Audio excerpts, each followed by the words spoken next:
파더스데이를 기해서 3주 전에 워싱턴 포스트지에서 휴스턴 라이스 대학교 교수였던 교수인 더글라스 브랭클린 교수 그분한테 의뢰를 했습니다.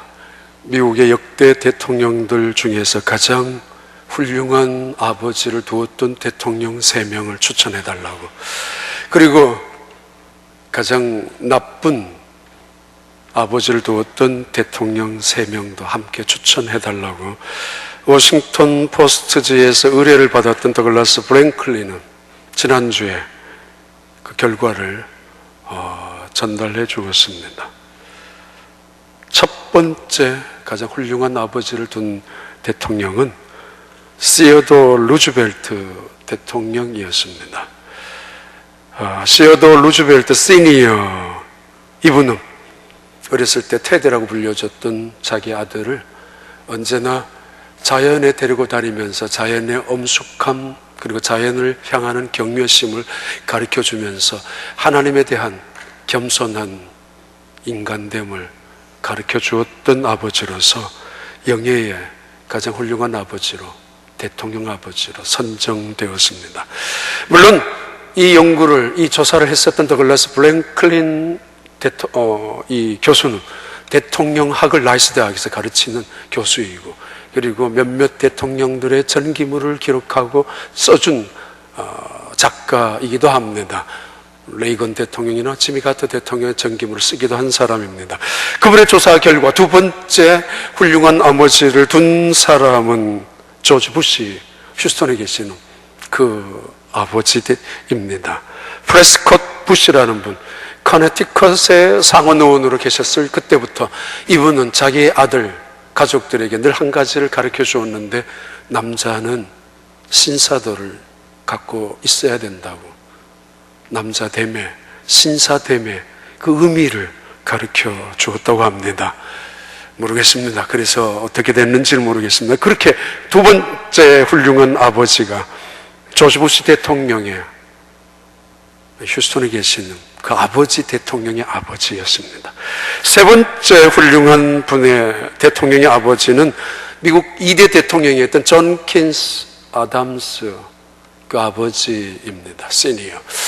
아담스 시니어 그분은 자식들에게 책임감을 강조해 주었던 사람이었다고 합니다.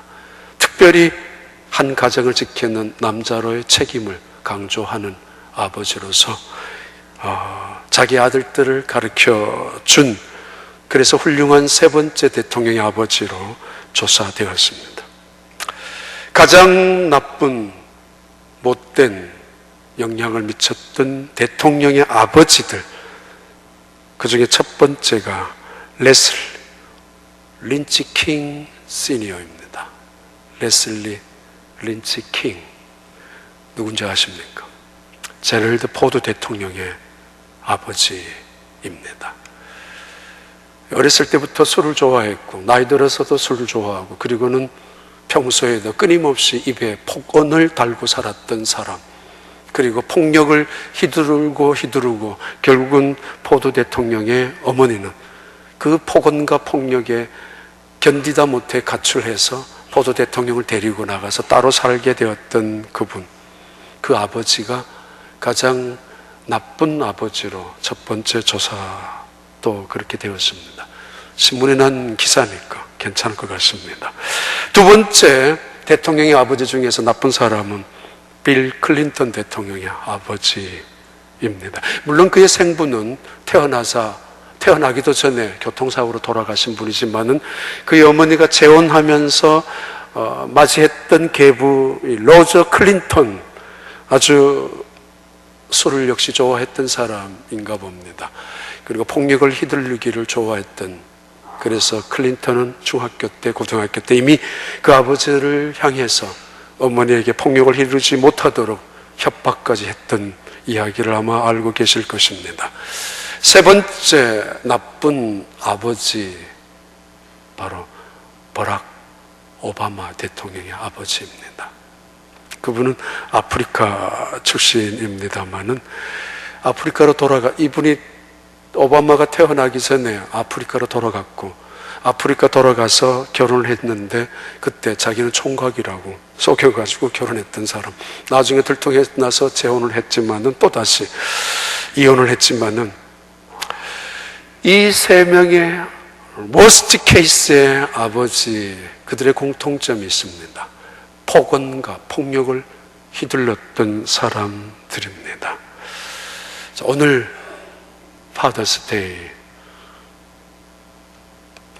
룻기에 한 번 더 하려고 이 말씀 본문을 택했습니다.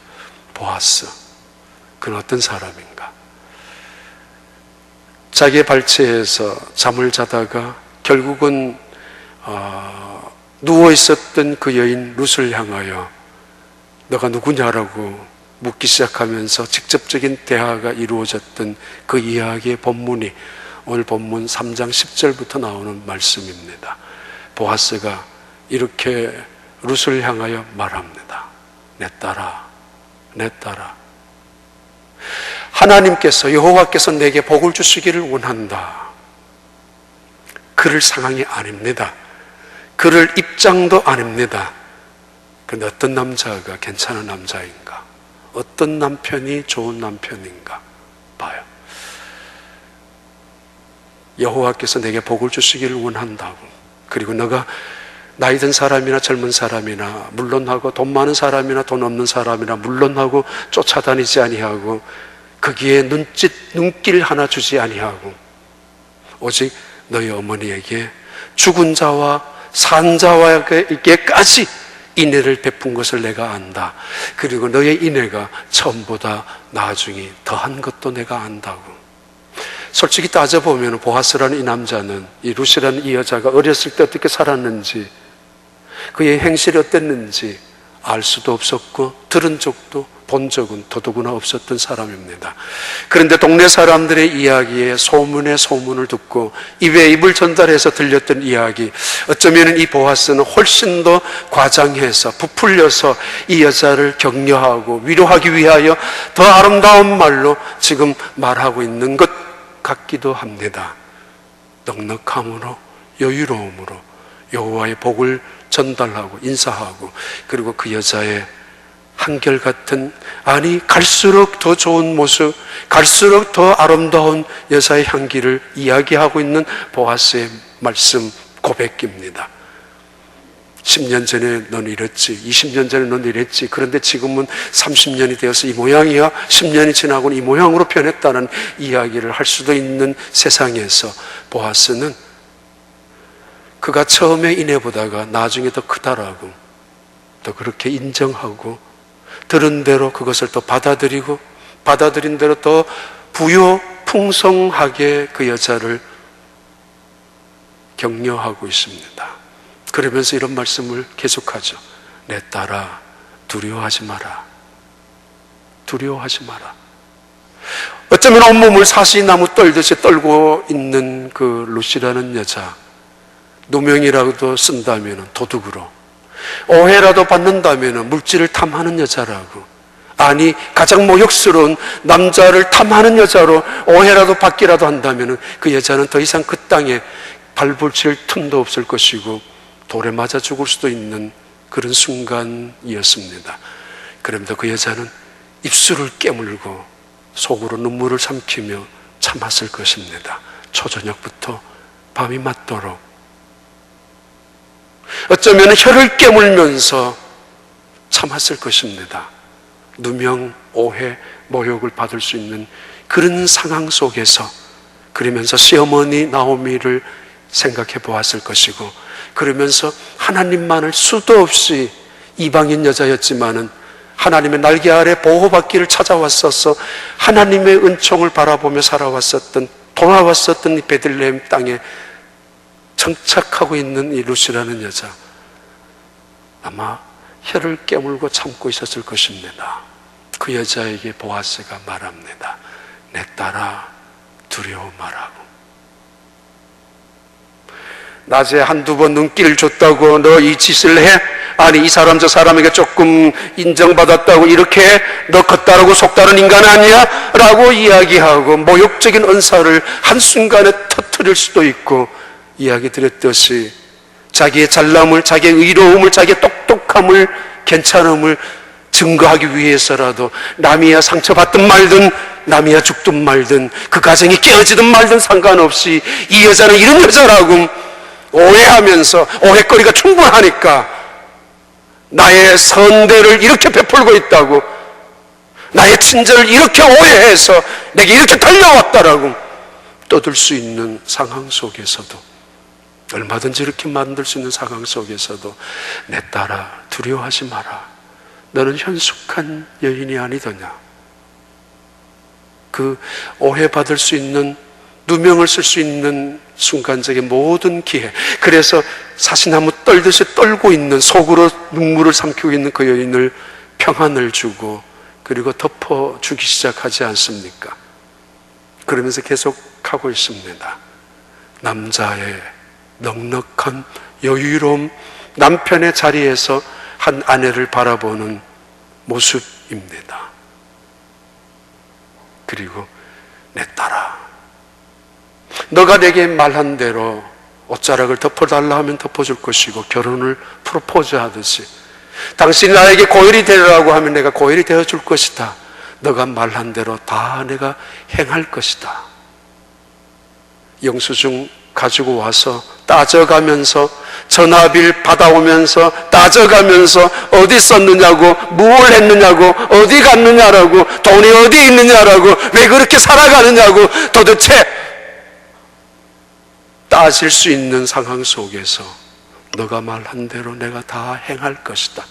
따질 수 있죠. 손익분기점 계산해서 손익계산을 따져보면 손해볼질 할 필요 없습니다. 그리고는 명분은 세워야 되니까 너가 말한 이것은 내가 율법대로 지킬 것이고, 그러나 너가 말한 이것은 도저히 이건 감당할 수 없다. 이것은 율법이 아니다. 하나님도 원하지 않을 수도 있다. 이것은 내가 할 수 없다.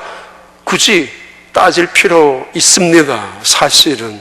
그런데 너가 말하는 대로 내가 다 행할 것이라고.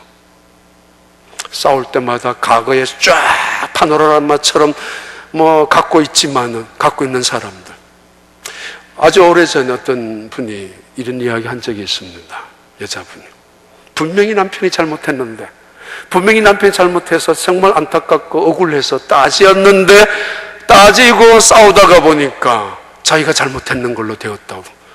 그리고는 결국은 마지막에는 반드시 남편한테 잘못했다고 무릎을 꿇고 빌어야 된다고. 꽤 오래전입니다. 굉장한 남편이죠.